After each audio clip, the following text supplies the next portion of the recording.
అంబేద్కర్ కోనసీమ జిల్లా రాజోలు పరిధిలోని సోంపల్లి ఇసుక ర్యాంప్ అంశం చర్చానీయాంశంగా మారింది.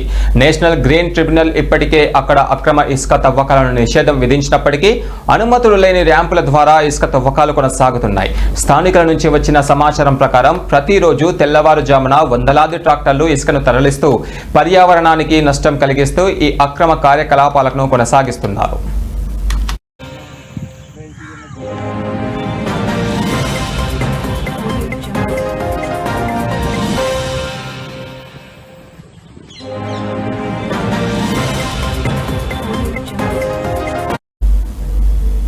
ఇక ఇసుక రవాణాను అడ్డుకోవడానికి మైనింగ్ అధికారులు మెరుపు దాడులు నిర్వహించారు.